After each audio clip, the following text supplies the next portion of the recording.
Segundo informações do Ministério de Defesa da Ucrânia, houve avanços no território de Kursk por parte das forças armadas ucranianas no Oblast da Rússia. Ou seja, a Ucrânia está buscando avançar dentro da região de Kursk, que é o território russo ocupado pela Ucrânia parcialmente na região sul desde agosto de 2024. Nós temos também um outro tema importante a respeito de avanços no fronte de guerra, que é a queda da cidade de Toretsk. A região de Toretsk é fundamental e importante no eixo de avanços russos dentro do território de Donetsk. Nós estamos acompanhando dia a dia os pequenos avanços russos naquela região, conquistando vilarejo por vilarejo, e por fim, hoje, o Ministério de Defesa da Rússia, no caso da Rússia, acaba por afirmar que conquistaram definitivamente o território de Toretsk. Hoje é dia 7 de fevereiro de 2025. Então, nós temos como assuntos importantes no dia de hoje esses frontes de guerra, no caso, dois temas importantes em relação a avanços de parte a parte dos dois países em guerra. Um pequeno avanço da Ucrânia dentro do território russo e um avanço russo no território da Ucrânia. Antes de avançar, se o nosso conteúdo aqui, o nosso canal ajuda você a compreender melhor as questões da geopolítica, eu peço para que você deixe o like e se inscreva no nosso canal e também divulgue o nosso conteúdo às pessoas que gostam de geopolítica. E então nós temos a Ucrânia, conforme nós mencionamos, buscando fazer avanços dentro do território de Kursk. Algumas semanas nós vimos a Ucrânia fazendo uma incursão, uma ofensiva no território de Kursk, na região de Berdin. Aquela tentativa ucraniana de avançar dentro de Kursk acabou sendo repelida pela Rússia, conforme nós analisamos naquele contexto. Dentro de Kursk, se nós observarmos aqui no mapa, nós vemos que a região citada agora, Berdin, fica na região mais ao nordeste, aqui, ó, nesta direção que a Ucrânia tentou avançar, tá certo? E não conseguiu. Agora nós temos a Ucrânia buscando avançar na direção sudeste aqui do saliente de Kursk. Isto é, quando nós olhamos para o fronte de guerra, quando nós olhamos para a questão das linhas de defesa e da guerra no território entre Rússia e Ucrânia, olhando aqui neste mapa, nós visualizamos de maneira mais clara o que significa esta região de Kursk. Aí nós temos o território da Ucrânia, conforme nós podemos observar, e aqui ao norte de Sami, estou destacando na cor azul, nós temos o território de Kursk. E é nesta região aí que nós temos a Ucrânia tentando avançar. Há algumas semanas a Ucrânia buscou avançar nesta direção aqui, nordeste, em Verdun, conforme eu mencionei com vocês, e hoje a Ucrânia buscando avançar nesta direção ao sul, conforme mencionei no início do nosso vídeo, tá?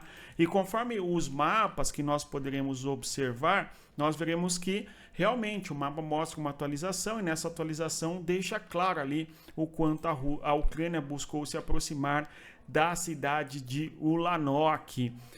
No caso é um vilarejo, né? Se nós observarmos bem aqui, este mapa, eu vou até aumentar o mapa para que nós observemos de maneira melhor. Este mapa mostra justamente a região de Kursk, eu estou detalhando para vocês, ok? Volta um mapa, um saliente aí, ocupado pela Ucrânia dentro do território da Rússia. Neste outro mapa, nós vemos aqui, justamente de maneira mais detalhada, um mapa com escala maior, onde nós vemos justamente a região de Ulanok aqui. E estes símbolos estão expressando os confrontos que existem nesta região. Aliás, há algum tempo a Ucrânia chegou a ocupar até esta região aqui mais ao sul de Plekovo, tá? Bem, este mapa aqui é do dia 5 de fevereiro de 2025.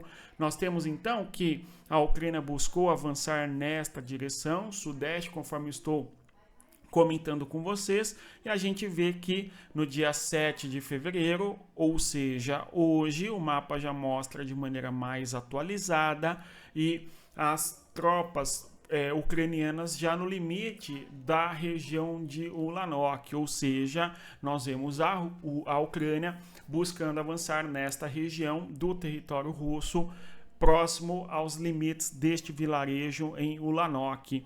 Pelo que parece, nós temos aqui nesta imagem é possível visualizar esta vegetação aqui, é uma zona de floresta. Então, pelo que circulou de informações, a Ucrânia teria conseguido ocupar estas regiões em florestas aqui. Um detalhe curioso ainda sobre o Peklova, aqui mais ao sul, a Ucrânia chegou a ocupar esta região, os russos avançaram, então estas localidades estão trocando de mãos de tempos em tempos, e a Rússia estava pressionando Guievo, tá? O objetivo russo aí é pressionar Guievo e tentar tomar Guievo, mas ainda não conseguiu. Por quê? Tem sido difícil para a Rússia conseguir retomar os territórios aí dentro do território de Kursk, no interior do território da própria Rússia, conforme estou comentando com vocês aqui, tá? Então, isso é um tema importante. Vamos acompanhar os desdobramentos da guerra entre Rússia e Ucrânia. Aliás, nas últimas semanas eu comentei com vocês aqui a respeito da Ucrânia divulgar mapas que trazem para nós justamente os frontes de guerra. E eu não tenho colocado aqui para vocês observarem. Porém, hoje eu trago para vocês observarem um mapa divulgado aí pelo Ministério de Defesa da Ucrânia, mostrando justamente o saliente de Kursk, tá? E eventualmente a informação dizendo que na região de Kursk as forças ucranianas repeliram 5 ataques do exército russo, relata aí o Estado-Maior das Forças Armadas da Ucrânia, mostrando aqui pra gente justamente o mapa, tá? Então é nesta região aqui que estou destacando na cor vermelha que nós temos a localidade para onde buscou avançar hoje a Ucrânia no interior do território de Kursk. Não tem sido fácil para a Rússia retomar esta região conforme nós observamos. É claro que a Rússia avançou na região de Kursk desde agosto. A Ucrânia avançou para Kursk ali no dia 6 de agosto. Aliás, ontem completou o mês, né? Então, de agosto, setembro, outubro, novembro, dezembro, janeiro, fevereiro. Então, faz 6 meses que a Ucrânia invadiu o território da Rússia, fez uma operação especial. Muitos de vocês comentam assim aqui nos nossos vídeos, enfim. Mas o fato é que são 6 meses que a Rússia não conseguiu retomar todo o território de Kursk, tá? É um saliente pequeno em consideração a tudo que é o tamanho e extensão geográfica e territorial da Rússia. Entretanto, é um marco da guerra bastante curioso, onde a Rússia, que é uma potência nuclear, pelo menos não conseguiu impedir que o seu território fosse invadido e ocupado, né, por uma potência militar bem menor, como é o caso da Ucrânia. Além disso, vamos aqui para outros temas, mas agora tratando das questões da diplomacia. Um dos temas importantes da diplomacia envolve as conversas entre Andriy Yermak. Andriy Yermak é chefe de gabinete do presidente Zelensky. É este cidadão, inclusive, que buscou junto ao Brasil para que o nosso país intermediasse ou buscasse pressionar para que crianças que teriam sido sequestradas da Ucrânia pela Rússia fossem devolvidas segundo as acusações da Ucrânia, as acusações de Kiev. Entretanto, o governo brasileiro se esquivou desse chamado, desse pedido ucraniano, conforme nós observamos aqui ao longo das últimas semanas. Faz 3 semanas que houve essas conversas. E, no caso, Andriy Yermak conversou com Keith Kellogg. Keith Kellogg é o enviado especial do governo Trump para o fronte de guerra, no caso, para a questão da Ucrânia. Vamos observar aqui o que eles eventualmente conversaram. Então, ele conversou com o representante especial dos Estados Unidos. Ele quem? O chefe de gabinete do Zelensky, tá? E eles... você pode fazer uma visita à Ucrânia, que é para a sua próxima viagem. Uma paz justa e sustentável é a prioridade para a Ucrânia. Então aí, a Ucrânia deixando claro para o enviado especial do Trump que o seu foco é justamente a paz justa e eventualmente sustentável, que é a paz duradoura, ou seja, a Ucrânia receber apoio militar para que não seja novamente invadida, enfim. Assim, o governo está localizado na frente sem problemas de privacidade na Ucrânia, certo? E no caso aí nós teremos uma conferência de segurança em Munique, na Alemanha, lá entre o dia 14 e dia 16 de fevereiro, e eventualmente quem será o responsável por essa conferência será aí, no caso, o Keith Kellogg, que estará presente, o Trump também estará presente, pelo que houve divulgação aí do governo Donald Trump. Vamos acompanhar um evento importante.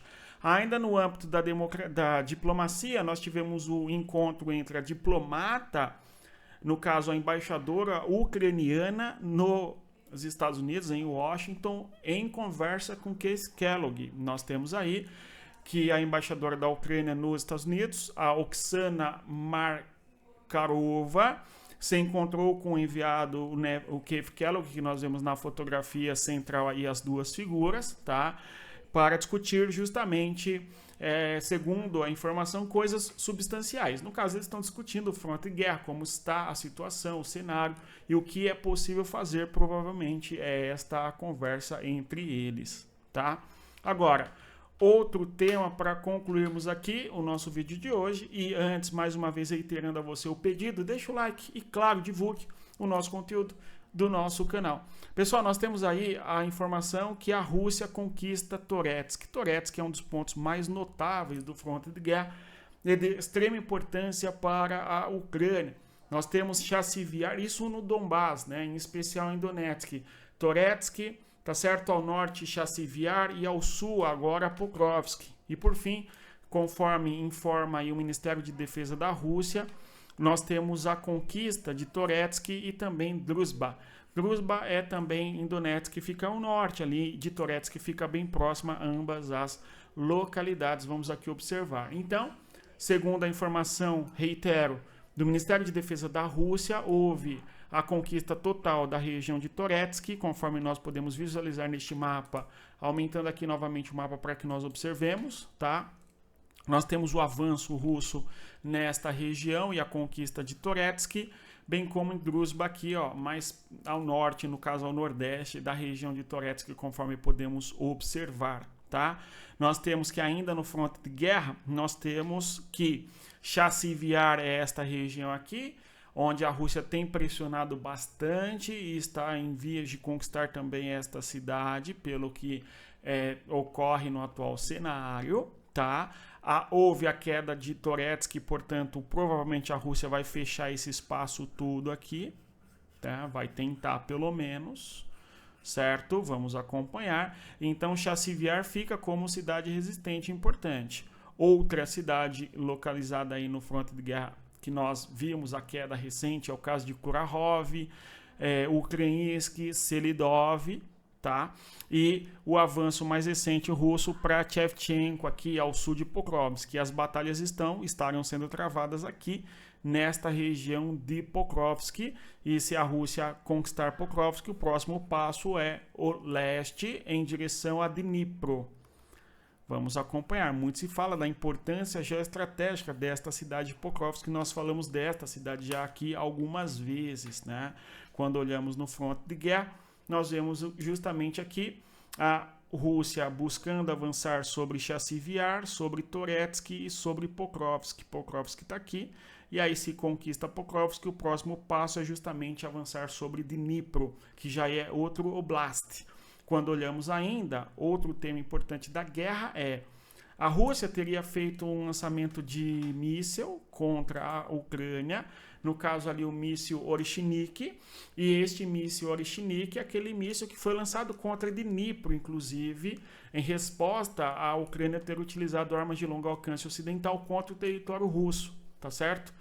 E este míssil que tem um alcance bastante considerável. No primeiro momento nós falamos aqui, inclusive, que era um míssil intercontinental, mas depois a informação foi corrigida de que não, trata-se ali de um míssil de médio alcance, não é intercontinental, enfim, é interregional e não intercontinental, então o alcance é menor. Mas a grande questão é que este míssil tem uma capacidade de jogar bombas atômicas, né?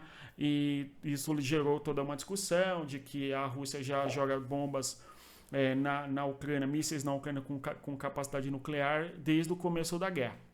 Mas, de qualquer maneira, há informação que não foi confirmada de que houve um falhamento numa tentativa russa de lançar mais um Orishnik contra o território da Ucrânia. Tá? Vamos acompanhar. Para concluirmos, por fim, nós temos aqui na região da Crimeia a Rússia construindo instalações de defesa, né? Então, reforçando a defesa aqui ao norte da região da Crimeia, talvez porque tema alguma invasão, né, uma contraofensiva da Ucrânia, mas nada muito claro ainda a respeito do que está ocorrendo nesta localidade da Crimeia e por que esse interesse russo de reforçar as defesas na localidade ao norte da Crimeia. Vamos continuar acompanhando. Se você chegou até aqui, eu agradeço a presença. Reitero a você que deixe o like, se inscreva no nosso canal e divulgue o nosso conteúdo às pessoas que acompanham e gostam de geopolítica. Quando nós olhamos aqui este mapa de algumas semanas, a gente tem justamente a região de Toretsk aqui, ó. Dê uma olhada aqui, né, destacando para vocês. Aí nós vimos que naquele momento a Rússia não havia conquistado a região ao nordeste aqui de Toretsk, que é o caso aqui desta localidade nordeste aqui, bem como regiões em floresta aqui, não é, no norte e na região nordeste. E pelas informações, a Rússia conseguiu fechar esta região, conquistando-na por fim. Vamos continuar acompanhando. Se você chegar até aqui, eu reitero a você que deixa o like, se inscreva no canal e divulgue o nosso conteúdo para as pessoas que gostam de geopolítica. Bons estudos, respeito à geografia, até mais. Tchau, pessoal.